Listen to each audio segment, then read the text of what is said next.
வணக்கம் ரிஜி. அதாவது ஈரோடு புறநகர் மாவட்ட மகளிர் அணி மாவட்ட செயலாளரும் முன்னாள் நாடாளுமன்ற உறுப்பினரும் தலைமை செயற்குழு உறுப்பினருமான சத்யபாமா இன்று தனது அனைத்து பொறுப்புகளிலும் விடுவிக்கப்படுவதாக அதிமுக பொதுச் செயலாளர் எடப்பாடி பழனிசாமி அறிவித்துள்ளார்.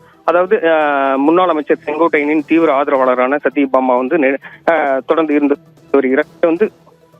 நேற்று முன்னாள் அமைச்சர் செங்கோட்டையனுடைய அனைத்து பொறுப்புகளில் விடுவிக்கப்படுவதாக அதிமுக பொதுச் செயலாளர் எடப்பாடி பழனிசாமி அறிவித்திருந்தார். அதனைத் தொடர்ந்து முன்னாள் அமைச்சர் செங்கோட்டையனின் ஆதரவாளர்களுடைய பொறுப்பாளர்கள் நீக்கம் செய்யப்பட்டு வந்தனர். இந்த நிலையில ஈரோடு மாவட்டம் கோபிச்செட்டிப்பாளையத்தினுடைய முன்னாள் நாடாளுமன்ற உறுப்பினர் சத்யபாமா தொடர்ந்து அந்த பொறுப்புகளில் இருந்து வந்தார். இந்த நிலையில் இன்று காலை அதிமுகவினுடைய மாவட்ட நிர்வாகிகள் தங்களது பொறுப்புகளை சத்யபாமாவிடம் விலகுவதாக அறிவித்திருந்த கடிதத்தை வழங்கினர்.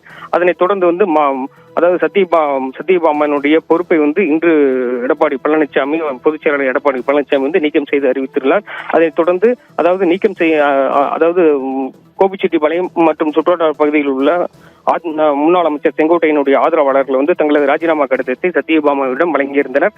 அந்த கடிதங்களை கோபிச்செட்டிப்பாளையத்தில் உள்ள முன்னாள் அமைச்சர் செங்கோட்டையனின் இல்லத்திற்கு வருகை தந்து அந்த கடிதத்தை தற்போது சத்யபாமா வழங்கியிருந்தார். அதே போல உள்ளே வரும்போதே செய்தியாளரிடம் தனது பதவியையும் ராஜினாமா செய்வதாக அறிவித்திருந்தார். அது முன்னாள் அமைச்சர் செங்கோட்டையனிடம் அந்த ராஜினாமா கடிதத்தை வழங்குவதாக தெரிவித்திருந்தார். முன்னதாகவே இந்த நிலையில எடப்பாடி பழனிசாமி அதிமுக பொதுச் செயலாளர் எடப்பாடி பழனிசாமி தற்போது அந்த பொறுப்புகளிலிருந்து சத்யபாமாவை விடுவித்துள்ளது குறிப்பிடத்தக்கது.